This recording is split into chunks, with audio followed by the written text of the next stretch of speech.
성경은 옛사람을 벗어버리고 새 사람을 입으라 말씀합니다. 우리 모두가 다 아는 말씀인데 엄밀히 말하면 그리스도인들은 이미 다 새 사람이 된 사람들입니다. 그리스도인이 되었다는 것 자체가 죄의 종에서 벗어나서 하나님의 자녀로 새 사람이 되었다는 것을 의미합니다. 그런데 신분상으로는 분명 새 사람인데 실제 모습은 새 사람답지 못한 경우가 너무 많으니 그게 문제겠죠.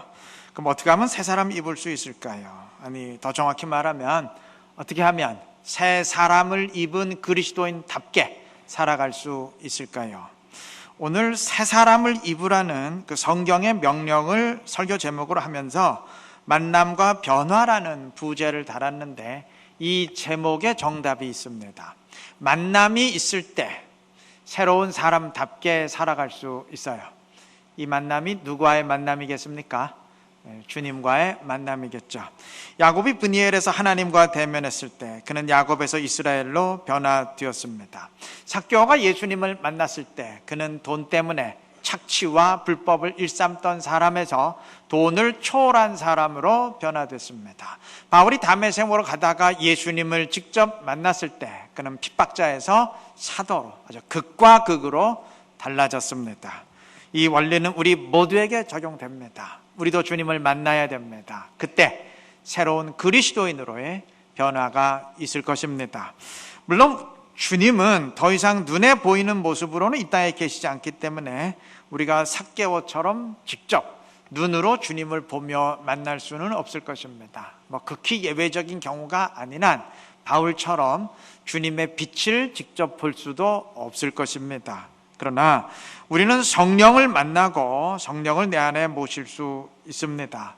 성부, 성자, 성령이 삼위일체 주님으로서 서로 하나이기 때문에 이렇게 성령을 만난 사람은 곧 주님을 만나고 내 안에 모신 사람입니다.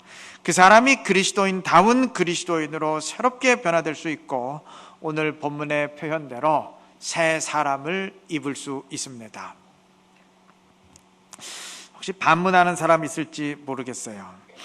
삭개오나 바울처럼 주님을 직접 보고 만남에 비해서 성령을 통한 만남은 좀 이상하지 않습니까? 좀 정도가 떨어지지 않습니까? 그렇게 생각하는 분 있을지 모르겠어요. 그래도 직접 보고 만나는 만남에 비해서 성령을 통한 만남은 좀 약하지 않습니까? 그렇게 생각하는 분 있을지 모르겠는데 절대 그렇지 않아요. 여러분, 예수님을 직접 보고 만난 것은 삭개오뿐만이 아닙니다. 예수님을 대적했던 종교 지도자들도 주님을 직접 보고 만났죠. 그리고 배신하고 도망쳤던 제자들 역시 주님을 직접 보고 만났죠. 아니 직접 보고 만난 정도가 아니라 아예 3년 동안 함께했죠. 그래도 그들은 변화되지 못했어요. 삭개오의 변화는 단지 주님을 직접 눈으로 보고 만났기 때문이 아닙니다. 그 만남 가운데 성령께서 그를 사로잡았기 때문입니다. 이게 핵심이에요. 성령에 사로잡히는 만남, 이게 관건입니다. 오늘 우리에게도 성령에 사로잡히는 이 성령 충만한 만남이 있다면 그리스도인다운 그리스도인으로, 새 사람을 입은 그리스도인으로 계속 변화를 이루어가게 될 것입니다. 복음서의 제자들은 3년 동안 주님을 눈으로 보며 만났음에도 주님이 말씀하시는 십자가 죽음과 부활을 계속 믿지 않았습니다. 여전히 예수님이 로마를 물리치고 이스라엘의 왕이 되실 것으로 믿고, 우리 12명 가운데 이제 예수님 왕 되시면 누가 국무총리 할 거냐, 누가 제일 높은 자리 차지할 거냐, 누가 제일 크냐, 이거 놓고 계속 싸웠습니다. 이들은 아직 예수 믿는 사람들이 아니에요. 여러분, 십자가를 믿지 않는데 어떻게 예수 믿는 사람이라 할 수 있겠어요? 안 믿는 사람이죠. 이들이 도망치고 배신한 것은 어찌 보면 당연한 일입니다. 근데 그로부터 며칠 뒤 도망친 이들 앞에 부활하신 주님이 나타났을 때 이들은 주님의 죽음과 부활을 믿게 됐습니다. 더 이상 안 믿을래야 안 믿을 수가 없게 되었죠. 그런데 그렇게 믿는 사람은 되었는데 이들은 요한복음 21장의 증언처럼 고기잡이 하던 이전의 삶으로 되돌아갔어요. 예수는 믿으면서도 그의 제자이기는 포기했다는 말입니다. 아무리 그가 부활하신 그리스도라 할지라도 그를 통해 로마를 정복하고 유대를 독립시키는 민족의 꿈이 이루어지지 않는 한, 그리고 그것을 통해서 자신들도 높은 자리를 차지하게 되는 개인적 욕망이 성취되지 않는 한 예수가 그리스도라는 사실은 이들에겐 별 의미가 없었기 때문입니다. 여러분, 이들이 언제 그리스도인답게 변화되었나요? 사도행전 2장 이하의 증언처럼 성령이 충만히 임했을 때, 성령에 사로잡히게 되었을 때 이들은 그리스도인다운 그리스도인으로 사도의 사명을 감당하는 자들로 변화를 이루게 되었습니다. 우리 모두에게 적용되어야 할 원리입니다. 우리가 단지 예수 믿고 교회 안에 들어와 있는 그것으로 만족해서는 안 될 것입니다. 성령 충만한 그리스도인으로, 주님이 내 안에 사시는 그리스도인으로의 변화가 반드시 필요합니다. 주님을 열망하시고 주님을 초청하시고 그래서 성령으로 충만하시기를 바랍니다. 더 이상 내가 사는 것이 아니고 내 안에 그리스도가 사시는 참다운 신앙생활 이루어 가시기를 바랍니다. 그래서 주님의 모습을 드러내고 주님의 향기를 바라는 지혜롭고 신실한 우리 모두가 되시기를 바랍니다. 삭개오가 주님을 만났을 때 주님은 선포하셨습니다. 누가복음 19장 9절. 오늘 구원이 이 집에 이르렀으니 이 사람도 아브라함의 자손이로다. 아브라함의 자손이 되었다는 것은 구원받은 하나님의 자녀가 되었다는 영적인 변화의 선포입니다. 주님을 만났을 때 삭개오는 영적으로 변화되었습니다. 그런데 영적으로만 변화된 것이 아니었어요. 그 앞에 8절의 증언처럼 삭개오가 재산의 절반을 가난한 자들에게 나누어 주고 착취한 것을 4배씩 갚겠다고 한 것은 착취하던 인간에서 나누고 베푸는 선한 인간으로의 어떤 윤리적이고 인격적인 변화입니다. 이처럼 주님을 만나고 성령을 모신 사람은 물론 영적으로 변화되지만 그와 더불어서 도덕적으로, 인격적으로도 변화를 이루게 됩니다. 새 사람을 입으라 명하는 본문의 선포가 그것을 우리에게 증언합니다. 여러분, 본문 24절은 새 사람을 입으라 명령했는데 바로 이어 그 다음 25절부터 어떻게 새 사람이 되어야 하는지를 구체적으로 선포했습니다. 25절, 거짓을 버리고 이웃과 더불어 참된 것을 말하라. 26절, 분을 내어도 죄를 짓지 말며 해가 지도록 분을 품지 말라. 28절, 도둑질하지 말고 자기 손으로 수고하여 선한 일을 하라. 그래서 가난한 자들에게 구제할 수 있도록 하라. 29절, 더러운 말 하지 말고 선한 말을 하라. 여러분, 이 내용을 읽으면서 뭔가 좀 느껴지는 거 있지 않으시나요? 뭐가 저렇게 느껴지는 게 없으십니까? 여러분, 만약 이 내용을 성경인 줄 모르고 읽는다면 이게 무슨 도덕책인 줄 알 정도로 전부 윤리적인 내용들이에요. 성경은 이것을 새 사람을 입은 자들의 특징으로 우리에게 선포했습니다. 새 사람을 입는다는 것은 영적인 변화와 더불어서 도덕적이고 인격적인 변화를 일으킨다는 말입니다. 네, 맞아요. 이 둘은 영적인 변화와 인격적 변화는 같이 가게 되어 있습니다. 절대 분리될 수가 없어요. 만약 저 사람은 참 영적으로 변화했는데 사람은 예나 지금이나 똑같아, 욕심 똑같고 똑같이 이거는 절대 참말이 될 수 없어요. 이건 거짓말입니다. 이건 구조적으로 이렇게 되는 것 자체가 불가능합니다. 갈라디아서 5장 16절은 성령을 따라 행하라. 그리하면 육체의 욕심을 이루지 아니하리라 했습니다. 이 구절이 말하는 육체의 욕심은 인간인 이상 다 지니고 있을 수밖에 없는 원죄로 인한 본성, 즉 죄의 본능을 말합니다. 다시 말하면 성령이 충만해서 성령을 따라 행하는 사람들은 죄의 본능을 이루지 않는다는 말이에요. 죄의 본능을 굴복시킨다는 말입니다. 왜 그런지 그 이유를 바로 그 다음 17절이 설명합니다. 육체의 소욕은 성령을 거스르고 성령은 육체를 거스르나니 이 둘이 서로 대적함으로 라고 했습니다. 육체의 소욕, 즉 죄의 본능은 언제나 성령을 가로막고, 또 반대로 성령은 죄의 본능을 가로막으면서 이 둘이, 죄의 본능과 성령이 서로 충돌하고 대적하고 싸웁니다. 때문에 성령이 충만하다는 것은, 그건 달리 말하면 그만큼 죄의 본능을 굴복시켰다는 얘기예요. 여러분, 빛이 환하다는 거는 그건 어둠이 물러갔다는 얘기 아닌가요? 야, 거긴 빛은 환한데 되게 깜깜해. 이건 말 자체가 성립이 될 수 없죠. 때문에 야, 저 사람은 성령은 충만한데 인간의 욕심 그대로 있어. 이건 말 자체가 될 수가 없어요. 여러분, 인간의 아름답지 못한 것들은 근원을 따지면 그 다 죄의 본능으로 인한 것인데, 성령이 충만히 임한 사람들은 죄의 본능을 물리치게 되니까 당연히 아름다운 모습, 죄의 본능으로부터 벗어난 인격적인 모습 보일 수밖에 없습니다. 사도행전 4장의 증언처럼 예루살렘 교회 성도들은 재물을 사도들에게 맡겨서 경제적으로 어려운 자들이 없도록 도왔어요. 그래서 4장 34절은 그 교회에 가난한 사람이 없으니 라고 했습니다. 이 말은 예루살렘 교회는 원래부터 가난한 사람이 없었다 그 말이 아니고, 서로가 재물을 나누고 도움으로써 가난한 사람이 없도록 만들었다는 말입니다. 어찌 이럴 수 있었을까요? 그 앞에 31절이 그 이유를 분명히 밝힙니다.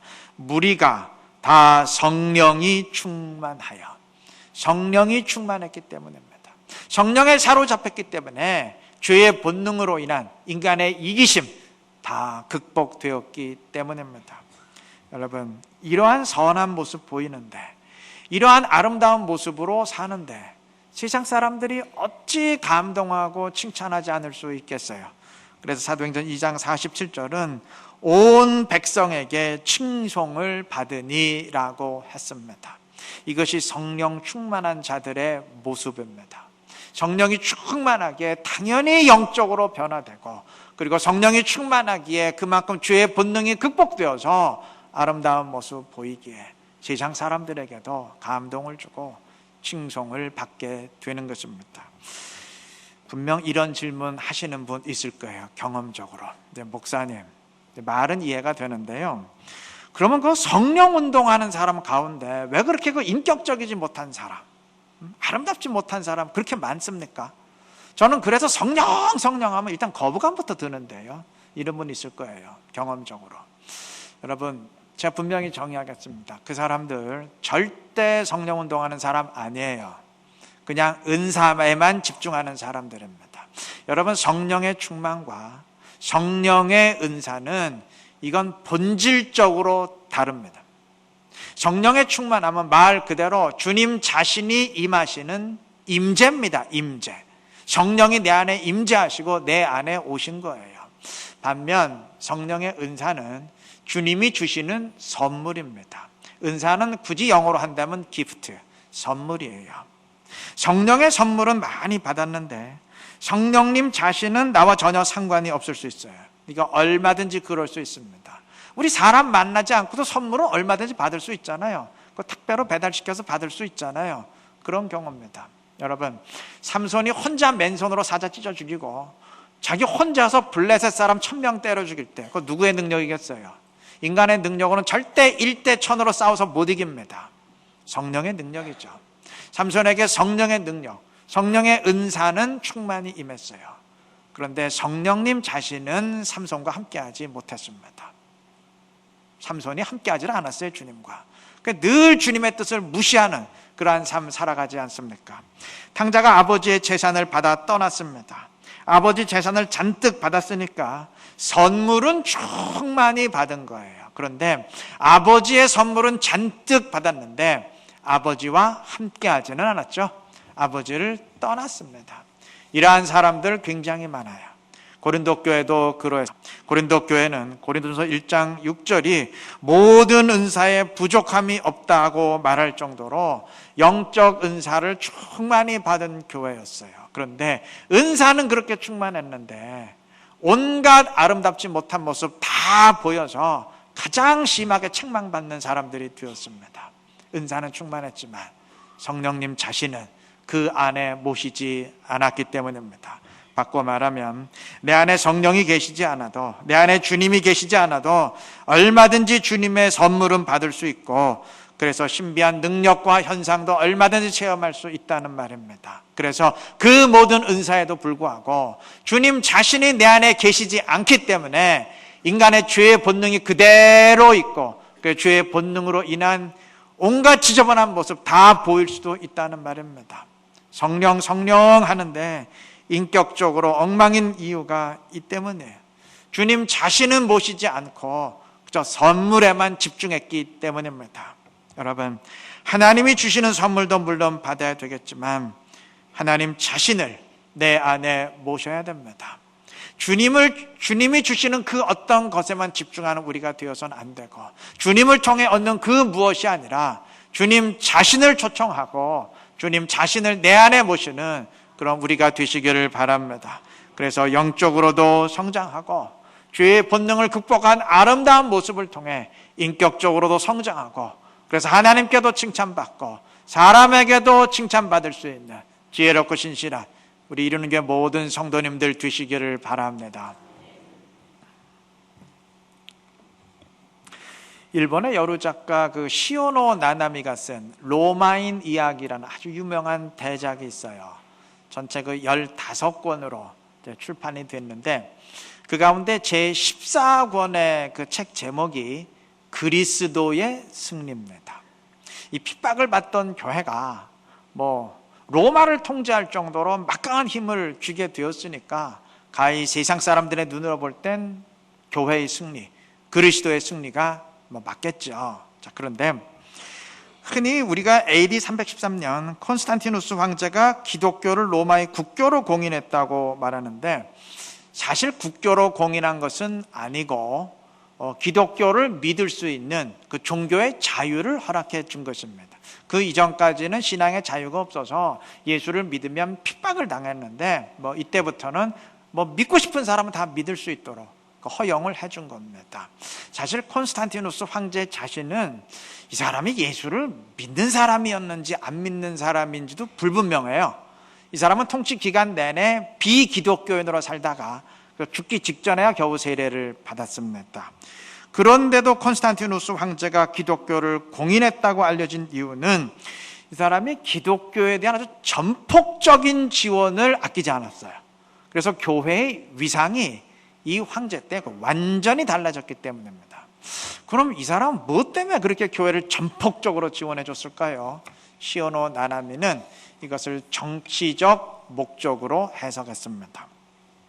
당시 로마의 권력은 황제가 아닌 원로원과 시민들에게 있었고, 그들이 황제에게 권력을 부여했습니다. 자, 그들이 황제에게 권력을 부여한다는 것은 여차하면 다시 뺏을 수도 있다는 의미예요.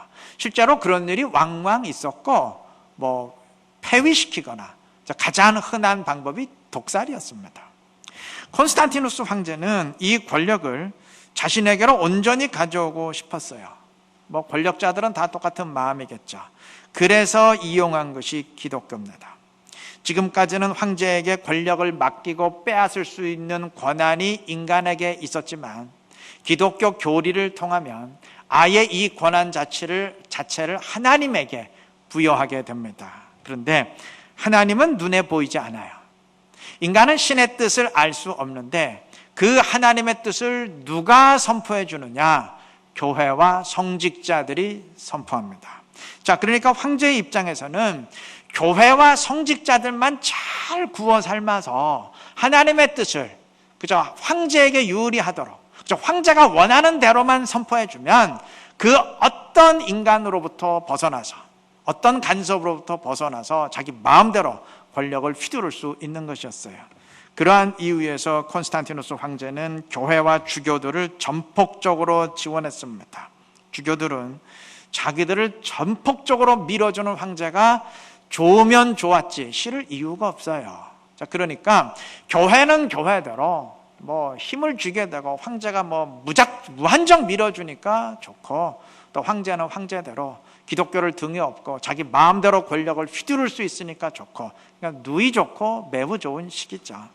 그래서 황제가 교회를 전폭적으로 밀어준 거지, 사실 본인 자신은 예수 믿는 사람도 아니었다라는 것이 시오노 나나미의 주장이에요. 다시 말하면 그리스도의 승리, 교회의 승리는 그건 진짜 승리가 아니고 정치적인 승리였다라는 것입니다.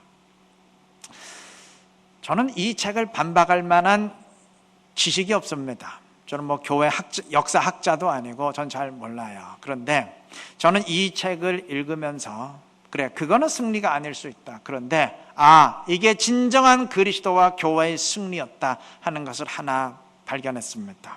여러분, 콘스탄트 황제 다음에 그를 이어서 즉위한 사람이 율리아누스 황제인데, 이 사람은 흔히 배교자 율리아누스로 불립니다. 그 이유는 이 사람은 콘스탄티누스 황제와는 정반대로 어떻게 하든지 기독교를 탄압하고 아주 몰살시키려 했던 사람이기 때문입니다. 자, 그런데 이 사람이 교회를 억압하려고 어떤 정책을 폈는 줄 아세요?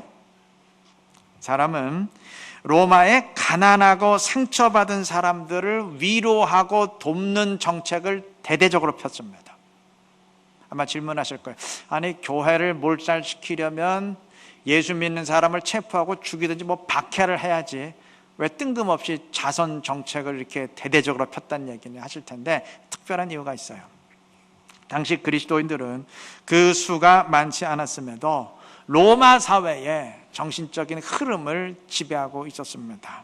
그리스도인들이 정결하게 살면서 가난하고 불쌍한 사람들을 위로하고 돕다 보니까 세상 사람들이 그리스도인들에게 깊은 감동과 감명을 받고 있었어요.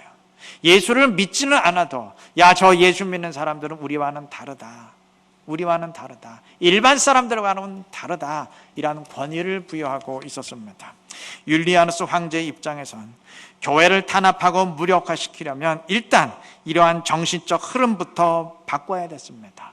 그래서 생각한 것이 가난한 자를 돕는, 불쌍한 자들을 위로하는 국가적인 자선 정책을 아주 대대적으로 펼치는 것이었습니다. 그러한 대대적 정책을 통해서 그동안 그리스도인들에게 향했던 그 사람들의 감동과 존경의 시선을 이제 국가애로 옮겨오자는 것이었어요. 2번 그렇게 실시했는데 더 이상은 하지 못했어요. 그 어떤 제도적인 정책을 통해서도 그리스도인들이 삶에서 자발적으로 실천하는 그 흐름을 당해낼 수가 없었기 때문입니다. 여러분, 이거는 교회가 하는 말이 아니고 기독교를 폄하하는 시오노 나나미가 기록한 역사입니다. 여러분, 저는 바로 이것이 진정한 교회의 승리였다고 생각합니다. 이것이 진짜 그리스도인들의 승리였다고 생각합니다. 교회가 인생 역전에서 어마어마한 정치적 힘을 지니게 된 것, 국가도 꼼짝할 수 없을 정도로 물리적 힘을 쥐게 된 것, 그게 승리 아닙니다. 진정한 승리는 그리스도인들이 성령을 그 안에 모심으로써 죄의 본능을 극복한, 이기심을 극복한 사람들로 변화되고, 그래서 세상 사람들에게까지 그 아름다운 모습을 통해 감명을 주는 그 세상의 빛이 된 것, 그게 진짜 승리 아니겠습니까?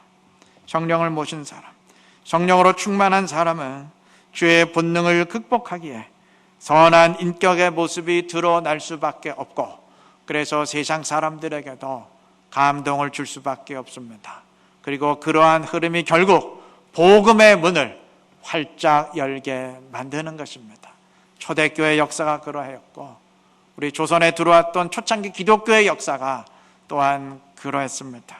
이걸 뒤집어 말하면 오늘날 교회와 교인들의 삶의 모습이 세상 사람들과 별반 차이가 없고, 그래서 세상의 존경은 고사하고 되레 지탄의 대상이 되고 있다는 것은, 이건 달리 말하면 우리가 죄의 본능을 극복하지 못하고 있다는 의미고, 그건 다시 말하면 우리가 성령의 사람이 되지 못하고 있다는 단적인 증거입니다. 성령 충만하지 못하기 때문에, 성령에 사로잡힌 진짜 그리스도인들이 되지 못하기 때문에 죄의 본능이 극복되지 못하고 그대로 있고, 그렇게 죄의 본능이 그대로 있다 보니까 사람의 모습을 똑같이 보이게 되죠. 믿는 사람이나 안 믿는 사람이나 하등 차이가 없는 이러한 멸시와 지탕의 대상이 되고 있는 것입니다. 때문에 이것은 교회의 이미지가 어떠하냐, 이는 사회적 문제로 끝나지 않아요. 우리가 인격적이냐 인격적이지 못하냐는 도덕의 문제로 끝나지 않습니다. 이것은 우리가 성령을 모신 사람, 하나님을 모신 사람이 되지 못하고 있다는 본질의 문제입니다. 새 사람을 입지 못하고 있다는 영적 본질의 문제입니다. 원인이 분명하니 해결책도 분명합니다. 해결책은 딱 하나입니다. 주님을 만나고 성령을 모셔야 됩니다. 주님을 열망하시고 내 안에 주님을 모시고 살아가는 성령 충만한 그리스도인 되시기를 바랍니다.